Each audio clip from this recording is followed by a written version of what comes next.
అత్యంత అధునాతనమైన సాంకేతిక పరిజ్ఞానంతో టన్నెల్ని పూర్తి చేయాలని ఆనాటి ప్రభుత్వం నిర్ణయం తీసుకుంది. టన్నెల్ బోర్ మిషన్ అనేది ఆనాటికి ప్రపంచంలోనే అత్యంత నాణ్యమైన, ప్రపంచంలోనే మొదటిసారి ఈ ఎక్స్పెరిమెంట్ ఇండియాలో చేయడం జరిగింది. టన్నెల్ బోర్ మిషన్ తోటి ఈ టన్నెల్స్ నిర్మించడం అనేది భారతదేశంలో మొట్టమొదటిసారి తెలంగాణలో ఎస్ఎల్బిసి టన్నెల్ కోసం తీసుకురావడం జరిగింది. ఈ టన్నెల్ బోరింగ్ మిషన్ కూడా అమెరికా నుంచి ఇంపోర్ట్ చేసి దానికి సంబంధించి ఆ సంస్థ కూడా చాలా ప్రయత్నాలు చేసి ఒక అత్యధిక ఆధునికత సాంకేతిక నైపుణ్యంతో ప్రాజెక్టులు చేసి ఈ నల్లమల ఫారెస్ట్ కానీ ఇక్కడ ఉండే పులులకు కానీ ఎలాంటి ఇబ్బంది జరగకుండా పనులు ప్రారంభించారు. 5 సంవత్సరాల తర్వాత రాజశేఖర రెడ్డి గారు మరణించడం, ఆ తర్వాత పనులలో కొంత జాప్యం రావడం, పనులు చేసే క్రమంలో ఇక్కడ కొన్ని ఇబ్బందులు రావడం, చివరికి తెలంగాణ రాష్ట్రం వచ్చేటప్పటికి దాదాపుగా 30 కిలోమీటర్ల టన్నెల్ పూర్తి కావడం జరిగింది. ఇంకా మిగిలిన 10-11 కిలోమీటర్ల టన్నెల్ని ఒక 2-3 కిలోమీటర్లు తెలంగాణ రాష్ట్ర ప్రభుత్వం చేసి గాలికి వదిలేసింది.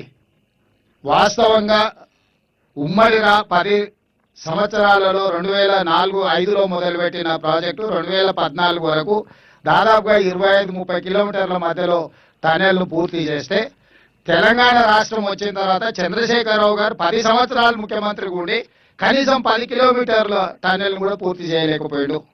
ఆనాడు నిజంగానే చంద్రశేఖరరావు గారు బీఆర్ఎస్ ప్రభుత్వం చిత్తశుద్ధితో పనిచేసి ఉంటే సంవత్సరానికి 1 కిలోమీటర్ కూడా ఈ టన్నెల్ పూర్తి చేసి ఉంటే ఎప్పుడో ఈ ప్రాజెక్టే పూర్తి అయిపోయి నల్గొండ జిల్లాకు ఫ్లోరైడే కాకుండా సాగునీరు, తాగునీరు అన్ని సమస్యలు పరిష్కారం అయి ఉండేవి.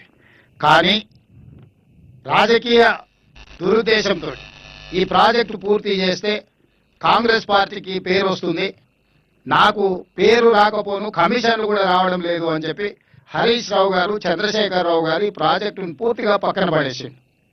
దాంతో తీరని అన్యాయం జరిగింది. ఈ లోపల 11,000 క్యూసెక్ల నీళ్లు తరలించకపోయే పోతిరెడ్డిపాడును 44,000 క్యూసెక్లకు పెంచుకోవడం జరిగింది. ఆ ప్రాజెక్టు పూర్తి అయిపోయింది. 44,000 క్యూసెక్ల పోతిరెడ్డిపాడును మళ్ళీ 80,000 క్యూసెక్లకు పెంచుకోవడానికి జగన్మోహన్ రెడ్డి గారు ఆ పనులు కూడా దాదాపుగా పూర్తి చేసుకునే ప్రయత్నం చేస్తున్నారు. ఇవాళ గ్రావిటీ ద్వారా 4,000 క్యూసెక్ల నీళ్ళని మనం నల్గొండకు తీసుకెళ్లాలి అనే ప్రయత్నం చేస్తే చంద్రశేఖరరావు గారి యొక్క కుత్సితమైన ఆలోచనలతోటి, వక్ర బుద్ధితోటి ఈ ప్రాజెక్టును పడుకోబెట్టింది. మా ప్రభుత్వం వచ్చిన తర్వాత ఇది మొత్తం దేశంలోనే ఒక మంచి ప్రాజెక్ట్. ఇక్కడ ఒక విషయం మీడియా మిత్రులకు చెప్పాలి, ప్రపంచంలో ఎక్కడ కూడా 42 కిలోమీటర్ల టన్నెల్ ప్రాజెక్టు ప్రపంచంలోనే లేదు. ఈ ప్రాజెక్టు పూర్తి చేస్తే ప్రపంచంలోనే అతి పొడవైన టన్నెల్ అనేది మనకే కీర్తి దక్కడమే కాకుండా అనా పైసా ఖర్చు లేకుండా నీళ్లు అవలీలగా నల్గొండ జిల్లాకు 30 టీఎంసీలు 3 లక్షల ఎకరాలకు నీళ్లు తీసుకుపోవడానికి ₹1 ఖర్చు లేకుండా గ్రావిటీతో ఈ రోజు అదే భూమికి నీళ్లు ఇవ్వాలంటే ఏఎంఆర్పీ లిఫ్ట్లతో వాడితే సంవత్సరానికి 500 కోట్ల రూపాయలు ఈ రోజు విద్యుత్ ఖర్చులు అవుతున్నాయి. ఈ 10 నెలల 5,000 కోట్ల రూపాయలు విద్యుత్ ఖర్చు పెట్టిన కానీ 2,000 కోట్ల రూపాయలు ఖర్చు పెట్టి ప్రాజెక్టు పూర్తయి ఉండేది. ఈ రోజు కూడా పెరిగిన అంచనాలు 20 ఏళ్ల తర్వాత లెక్కేస్తే కూడా 4,600 కోట్ల రూపాయలతో ప్రాజెక్టు పూర్తవుతుంది. అంటే 20 ఏళ్ల ఈ ప్రాజెక్టు యొక్క అంచనాలు పెరిగింది 2,600 కోట్ల రూపాయలు మాత్రమే. ఆనాడు 2,000 కోట్లతో టెండర్ పిలిస్తే ఈనాడు ఈ రోజున అంచనాల ప్రకారం 4,600 కోట్ల రూపాయలు, అంటే కేవలం 2,600 కోట్ల రూపాయల అంచనాలు పెరిగితే 30 టీఎంసీలు 3 లక్షల ఎకరాలకు మనము గ్రావిటీ ద్వారా నీళ్లు తీసుకున్న ప్రాజెక్టును దుర్మార్గమైన ఆలోచనతో, రాజకీయపరమైన ద్వేషంతో నల్గొండ జిల్లాకు, మహబూబ్ నగర్ జిల్లాకు చంద్రశేఖరరావు గారు తీరని అన్యాయం చేశారు. ఇవాళ ఈ ప్రాజెక్టులు పూర్తి చేసుకోకపోవడం వల్ల కృష్ణానది మీద ప్రారంభించిన ఏ ఒక్క ప్రాజెక్టు ఉమ్మడి రాష్ట్రంలో అన్యాయం జరిగింది సమైక్య పాలనలో అని చెప్పిన చంద్రశేఖరరావు గారు కృష్ణానది మీద ఆనాడు మొదలుపెట్టినాయి కానీ, ఆయన మొదలుపెట్టినాయి కానీ, భీమా కానీ, నెట్టంపాడు కానీ, కోయిల్ సాగర్ కానీ, పాలమూరు రంగారెడ్డి కానీ, లేకపోతే కల్వకుర్తి కానీ, ఎస్ఎల్బిసి కానీ ఏ ఒక్క ప్రాజెక్టు కూడా 10 సంవత్సరాలు ముఖ్యమంత్రి ఉండి ఒక్కటి పూర్తి చేయలే. ఇక తెలంగాణ కోసం కొట్లాడి తెలంగాణను సాధించుకున్న ఉద్దేశాన్ని కూడా దెబ్బతీసిండు చంద్రశేఖరరావు గారు. వారు 10 సంవత్సరాల ఖర్చు పెట్టినంత సాగునీటి ప్రాజెక్టు కాంట్రాక్టర్లకు చెల్లించిందంటే 1,86,000 కోట్ల రూపాయలు చంద్రశేఖరరావు గారు 10 ఏళ్లలో కేవలం సాగునీటి ప్రాజెక్టుల కాంట్రాక్టర్లకు చెల్లించాడు. ఆ 1,86,000 కోట్ల రూపాయలలో 1,03,000 కోట్లు కాళేశ్వరం కాంట్రాక్టర్లకి చెల్లించాడు. ఇట్లా తెలంగాణలో 2 లక్షల కోట్లు కేవలం నేను ఆర్ఎండ్బి పంచాయతీరాజ్ ఇతర టెండర్ల గురించి చెప్తున్నాను. కేవలం సాగునీటి ప్రాజెక్టుల టెండర్ల గురించి వారి కాంట్రాక్టర్లకు ఇచ్చిన బిల్లుల గురించి నేను చెప్తున్నా. ఇంత ఖర్చు పెట్టినా తెలంగాణ వచ్చిన తర్వాత ఏ ఒక్క ప్రాజెక్టు కూడా 100% మనం పూర్తి చేసుకోలేకపోయినాము. ఆ పక్కన వెలుగోడు ప్రాజెక్టు కానీ ఇతర ప్రాజెక్టులు కానీ అవతల వాళ్ళు వేగంగా కంప్లీట్ చేసుకోవడం ముచ్చుమారి కానీ ఇట్లా ప్రతి ప్రాజెక్టు చివరికి రాయలసీమ లిఫ్ట్ పేరు మీద మళ్ళీ ఒక దాదాపు రోజుకు 10 టీఎంసీల నీళ్లు తరలించడానికి అవతల ప్రణాళికలు వేసుకొని నీళ్లు తరలించకపోతున్నారు. దీనికి ప్రధానమైన కారణం ఏది? కృష్ణా నదిలో మన వాటా మనం వాడుకోకపోవడం వల్ల 811 టీఎంసీల నికర జలాలలో చంద్రశేఖరరావు గారు స్వయంగా హరీష్ రావు గారు పోయి 512 టీఎంసీలు ఆంధ్రప్రదేశ్ తీసుకెళ్ళండి, కేవలం 299 టీఎంసీలు మాకు చాలని సంతకాలు పెట్టి వచ్చి 10 సంవత్సరాలు.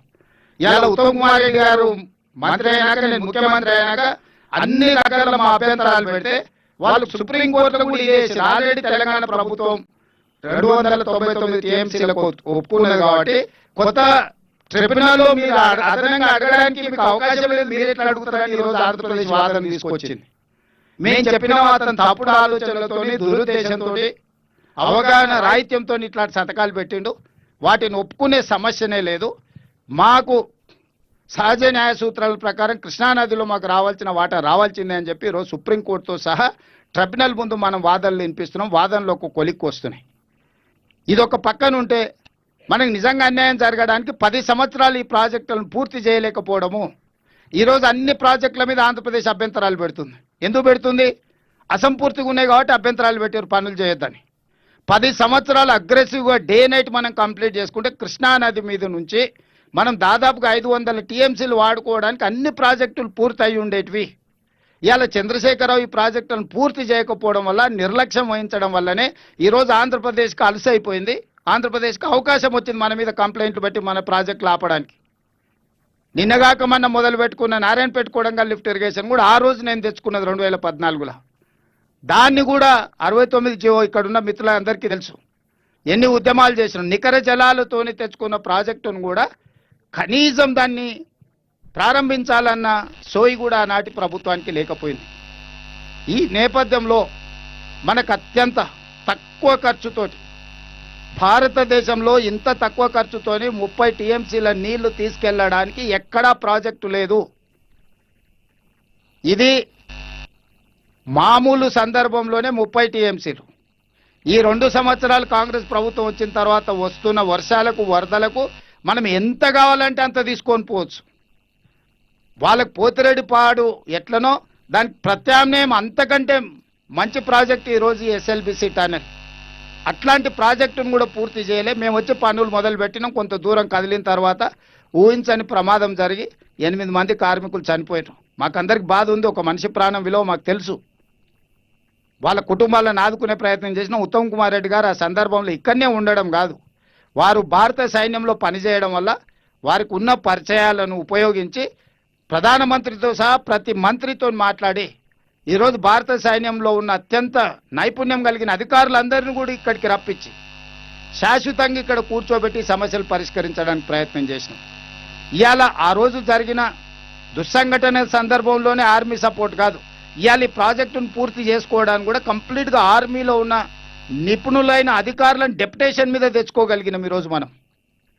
ఈరోజు ఉత్తమ్ కుమార్ రెడ్డి గారు భారత సైన్యంలో పనిచేయడం వల్ల ఇవన్నీ మనకు ప్రయోజనాలు చేకూరి ఈరోజు 20 ఏళ్ల క్రితం tunnel bore machine advanced technology, 20 సంవత్సరాల తర్వాత ప్రపంచంలో ఎంతో నైపుణ్యం మారిపోయింది, టెక్నాలజీ మారిపోయింది.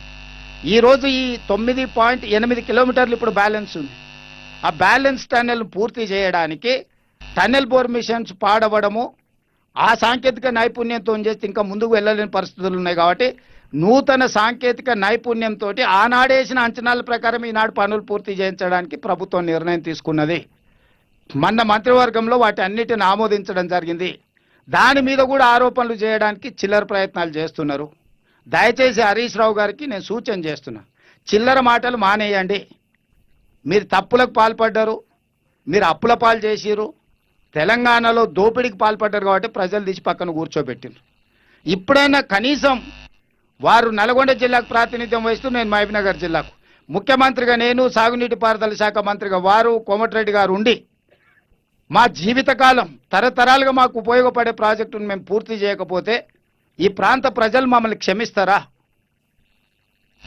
ఈ ప్రజలకు ఈ ప్రాజెక్టును పూర్తి చేయకపోతే మాకు ఈ అధికారం ఉండి ప్రయోజనం ఏమైనా ఉందా? కాబట్టి వాళ్ళు ఎలాంటి చిల్లర మల్లర మాటలు మాట్లాడి ఏం ఆరోపణలు చేసినా నిలబడి ఎదుర్కోదలుచుకున్నాము. ఈ ప్రాజెక్టును పూర్తి చేయదలుచుకున్నాము. ఈరోజు అందరినీ ప్రపంచంలో ఉండే ప్రతి పరిజ్ఞానాన్ని టన్నెల్ పర్మిషన్ బేరింగ్ పోతే వెంకటరెడ్డి గారిని అమెరికాకు పంపించినండి నేను ఆ కంపెనీతో మాట్లాడి ఎంబడే ఆ బేరింగ్ తీసుకొని వచ్చి పనులని ఆ బేరింగ్ తెచ్చి ఫిట్ చేసి పని మొదలు పెడితే కొంచెం దూరం పోగానే మళ్ళీ ఒక సమస్య వచ్చింది. ఎందుకంటే ఈ ఎక్విప్మెంట్ అంతా కూడా 20 ఏండ్ల కింద ఇంపోర్ట్ చేసిన ఎక్విప్మెంట్. 20 సంవత్సరాలు ఆగిపోతే మీకు తెలుసు 15 రోజుల కారు మనము పార్కింగ్లో నుంచి బయటికి తీయకపోతే అది బెంచ్ కార్ అయినా BMW కార్ అయినా ఏదో ఒక సమస్య వస్తుంది.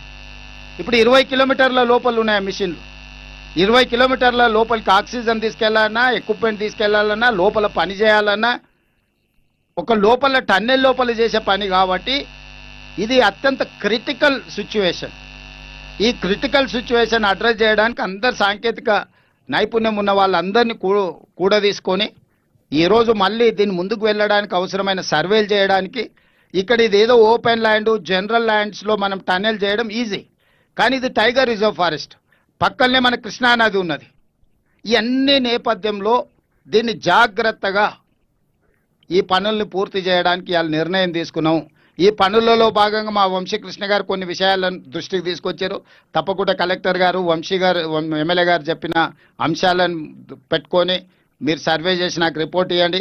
అదేవిధంగా ఈ ప్రాజెక్టు రిలేటెడ్ దాంట్లో మర్ల తండ, కేశ తండ, నక్కలగండి తండ ఇవన్నీ ముంపు గురవుతున్నాయి. వాళ్ళకి నష్టపరిహారంతో పాటు R&R ప్యాకేజీని కూడా తొందరలోనే ఈ సంవత్సరం 31 డిసెంబర్ దాటకంటే ముందే ఈ గిరిజనులకు న్యాయం చేసి వాళ్ళని ఆదుకొని వాళ్ళకి ఎలాంటి నష్టం జరగకుండా వాళ్ళని ఆదుకునే బాధ్యత మాది. ఎందుకంటే దేవరకొండ ఎమ్మెల్యే గారు, అచ్చంపేట ఎమ్మెల్యే గారు ఉన్నారు.